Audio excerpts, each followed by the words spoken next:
So if you're a realtor and you want to have a career in the future, this podcast is going to tell you what you need to be doing today and moving forward in order to carve out a brand that will survive this disruption that's happening. Would you agree, Cody? Yep.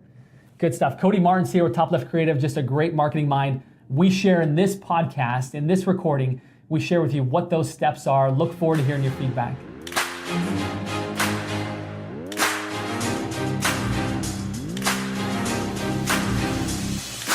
So the big question is this: how do those of us with crazy amounts of ambition, how do we think bigger than the building of our own empires? How do we simultaneously seek success and significance, income and impact? My name is Justin Stoddard, and welcome to the Think Bigger Mastermind. Hey, welcome back to the Think Bigger Mastermind. Excited to be here with a friend of mine, Cody Martens. This guy is a marketing genius, very bright guy, and his expertise really goes towards helping realtors market their business. So thanks for coming on the show today, Cody. Yeah, thanks for having me. Excited to be here. You bet. You and I kind of swim in similar waters in the sense that our goal is to help realtors market and perform at a really high level. Yes. So I know you have some really amazing talents in the web development space and some pretty strong opinions as to what realtors should do and what they shouldn't do. And I'm excited to get into that because I think there's not a lot of people out there that are saying what you're saying. And I think it's important for them to hear this perspective, which I think is a very valuable one. And then we're going to talk about just some marketing stuff. So talk to me about your company, Top Left Creative. What is it that you guys do? And then we'll get into a little bit of like the philosophy of why you do what you do.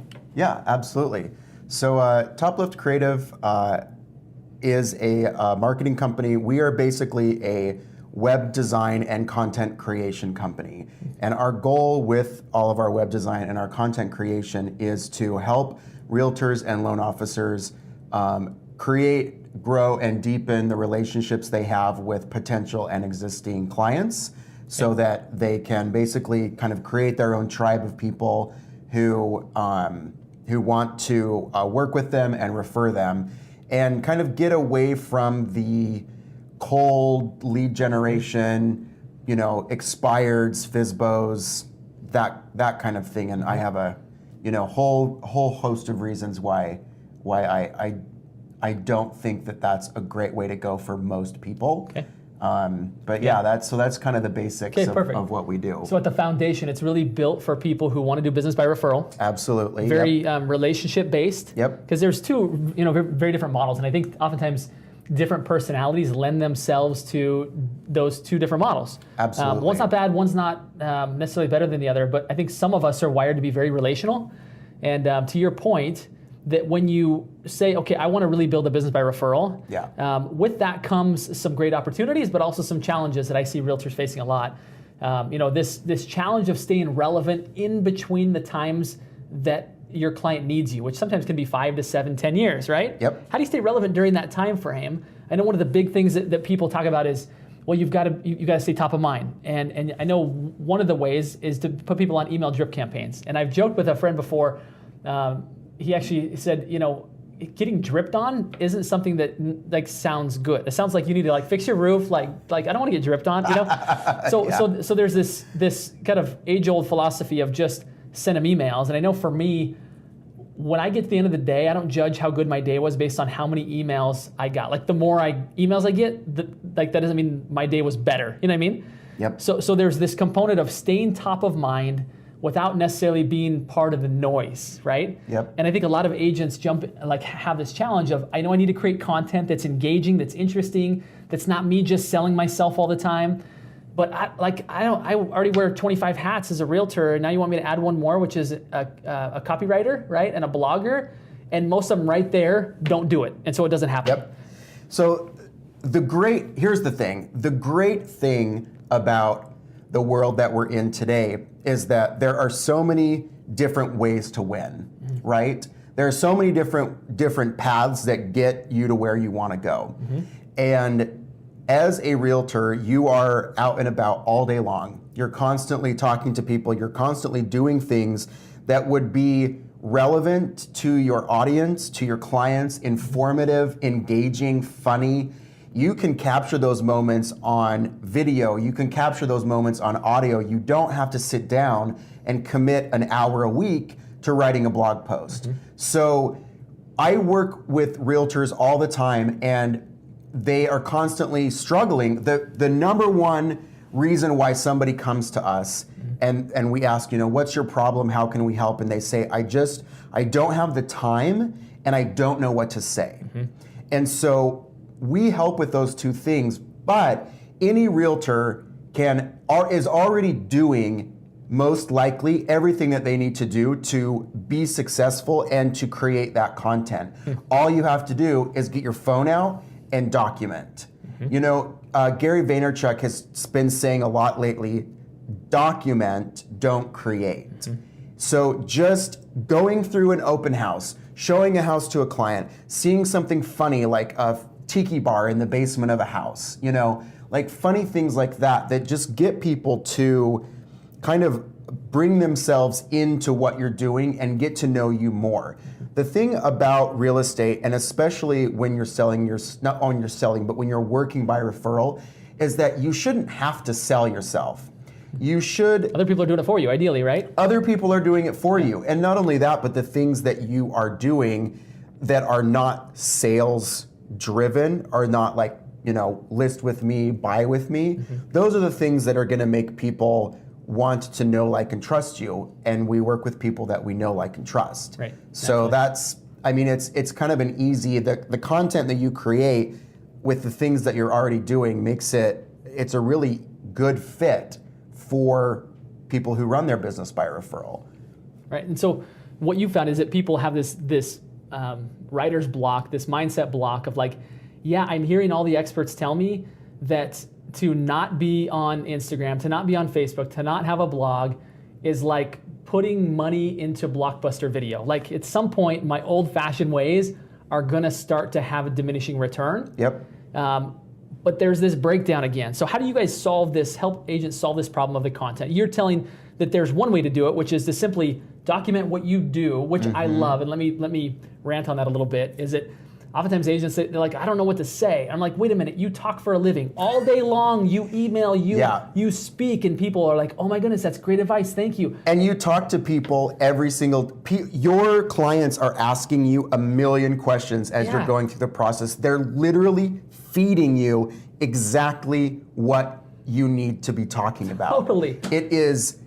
It's the easiest thing in the world. Yep. Like they pose a question, you answer it. All you have to do is listen to what they're saying, answer their question, then when they leave, turn on your phone and re-answer the exact same question. We are so aligned in that regard. I absolutely love it. It really is that simple. And so I really appreciate you bringing it out. So that's one way really, is to just document what you're already doing and what you're already saying. If you can speak it to a person, you can speak it to a camera. It's even easier, right? It doesn't talk back.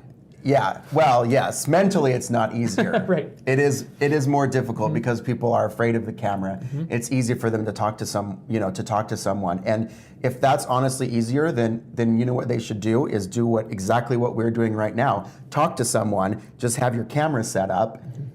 So that you have this conversation going that's fine. Yeah. It's like you're across, the table from somebody chatting with them, but then just document that and get it on camera. I mean, that's one easy way to overcome that I'm afraid of being in front of the camera thing. Now, of course, we're in a little bit more of a polished recording studio. Would you agree that people don't need to have lights, fancy camera, all this stuff to do it, right? You literally don't need to have anything. And a phone, right? It's in your pocket already.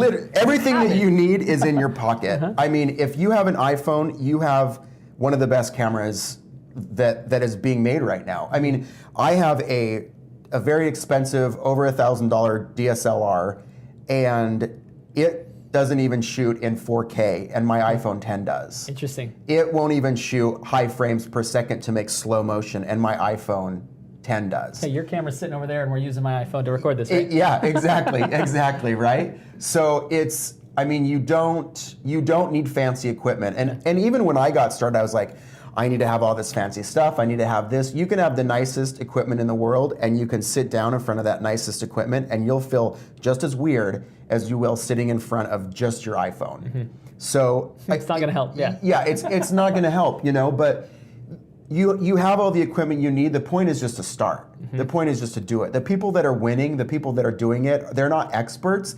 They just started. And the reason that they're winning is because 99% of everybody else is not going to do it because they're going to find an excuse, they're going to find some hang up, or they're going to convince themselves that they're too busy, that they don't have the time, that it's not worth it. And it's hard because it takes time. Yeah. Or I don't like how I look, I don't like how I sound. And here's newsflash: we know how you look, we know how you sound, because we know what you look like in person. Right, and we still like you. Like your voice has not made us go, oh, stop. Yeah. Right? So please, get those excuses off the table, because if that was true, you'd need to be in the mountains, living off the land, not talking with human beings. Yeah. You've chosen a profession in which you talk for a living. Remind yourself of that. Yep. And so it's no different just talking to a device. And you help for a living too. So I think if you can get past all of the bullcrap of why you wouldn't want to start, and if you can remind yourselves that this video is helping just as much as me talking to a single person is helping, only I can actually magnify it on a much greater scale, then you're going to feel much better, about actually going through with it.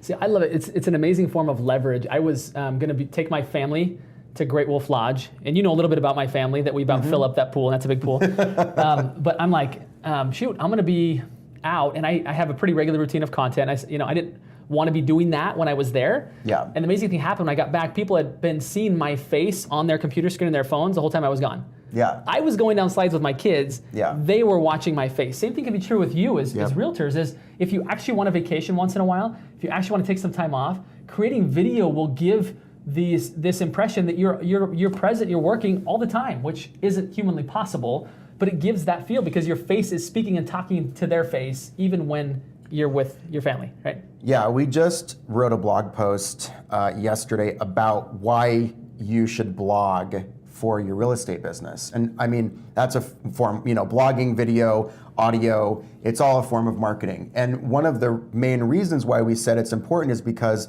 blogging works it works for you all the time. If you are running ads, say, and you turn off those ads, they quit running.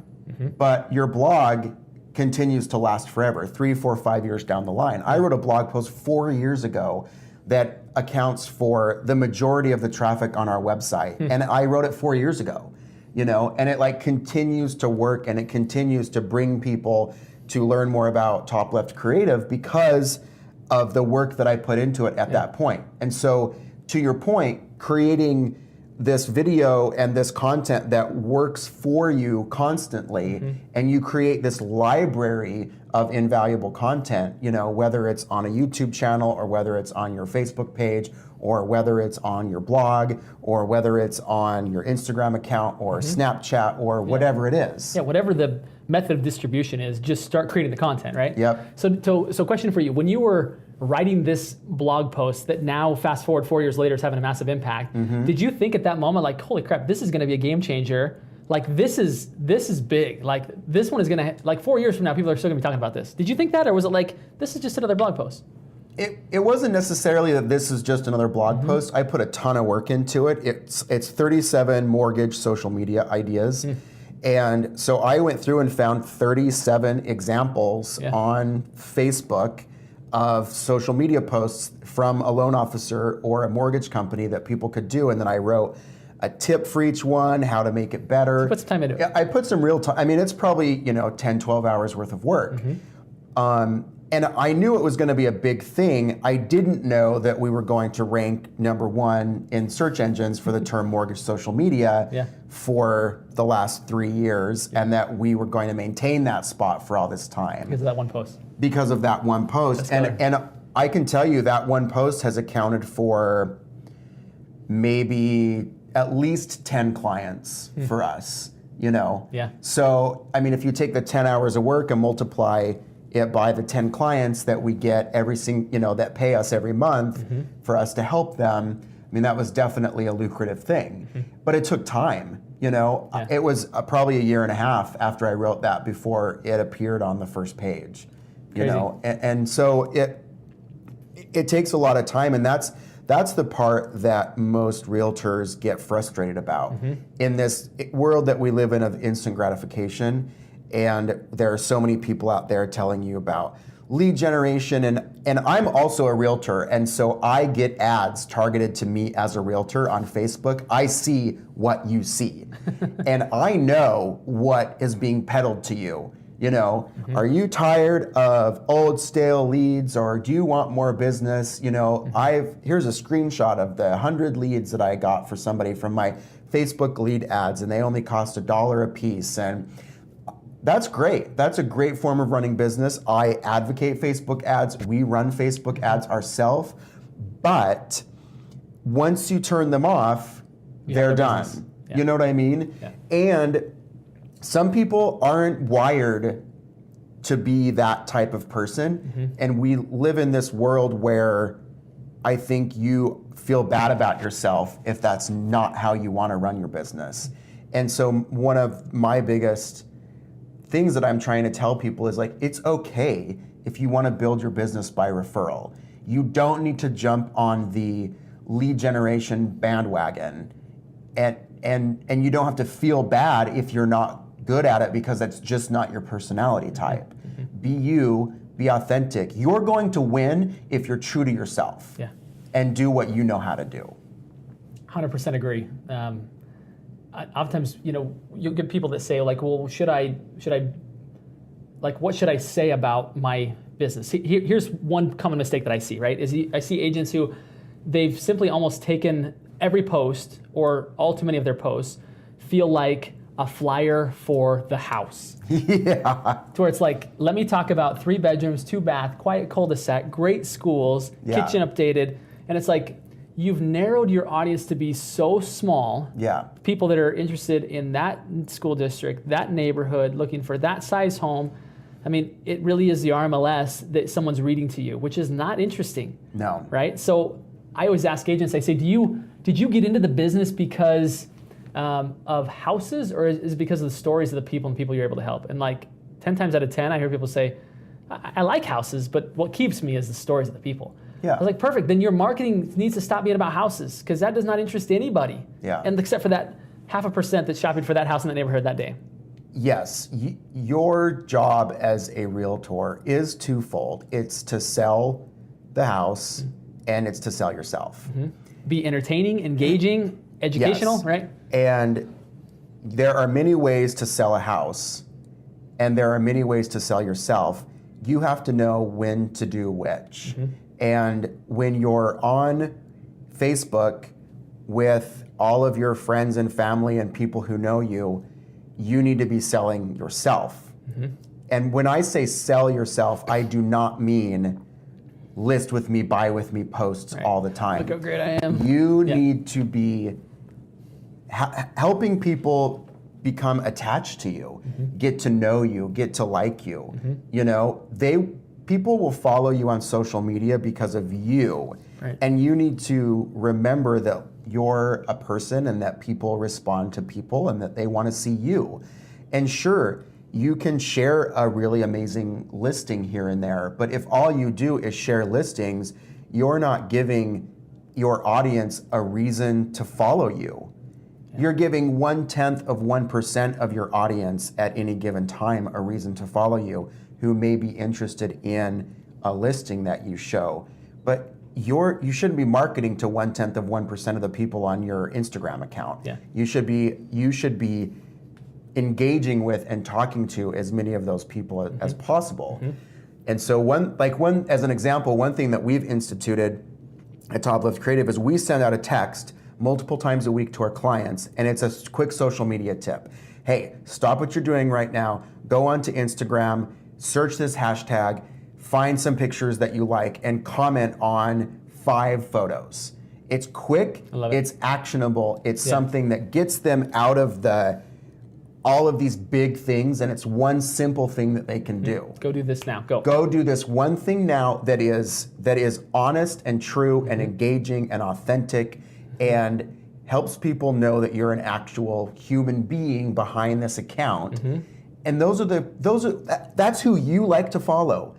I mean, so one of the biggest problems I think with realtors and marketing is they know what they like and don't like as an individual person, and then they put on their real estate marketing hat and they do all of the exact things that they hate. right? Like, I would never do that when I was talking in front of people. Then what are you doing? Realtors tell me all the time how they get so many emails. Are emails effective? Because I get so many emails and I hate them. Well, I'm a realtor now in Portland, and you know how many real estate emails from other realtors I get blasted on my real estate email account? Insane. People are blasting new home listings to everybody on the RMLS. Well, guess what? If I have a client that is interested in that home, it's going to come up in my search. Yeah. So what you hate, you are not only doing to your clients, but you're also doing to your colleagues. It makes no sense to me. Yeah. It's so contradictory. So that's a lot of what I go to when I say, like, if you don't like cold calling, then don't cold call. It is 2018. Like, do you know how many of my friends I talk to personally? I'm like realtors, they still like teach that cold calling is a thing. And yeah, it's maybe effective if that's your kind of person and you don't mind getting berated and said no to all the time. But I don't know a single one of my friends who answers the phone. Yeah. Even if they know who it is half the time. They're like, I'll call them back later or I'll text them and ask them what they need. Yeah, what's up? That's where we're moving to, you know? Yeah. And you've got to move there too. And you shouldn't feel bad about moving in that direction. And if anything, you should embrace it wholeheartedly. It's like the whole golden rule. Like, how do I want to be? Like, how would I want to be communicated with? Yep. Great. Then do that, and you'll attract people that are like you, which allows you to show up and be like the truest version of yourself, right? Yes. You know. Be authentic. Be you. I was listening to a podcast that Katie Lance was on. Katie Lance is awesome. She does a lot of real estate social media. She has a real estate social media academy. She's really great. She said, you know, you're not trying to attract everybody. Yeah, you couldn't handle it. You couldn't handle it anyway, and you don't want to work with everybody. You want to work with the people that are attracted to you because of who you are. So your marketing should be helping those people know that they're your tribe, right? You should be showing that you are like them so that they will come to you. Yeah. That is attraction marketing. I want to thank you for tuning in to this episode of the Think Bigger Mastermind with me, your host, Justin Stoddard. Now, here's how you can show me some digital love in return. Number 1, subscribe to the show. Number 2, give me a review. And number 3, go think bigger.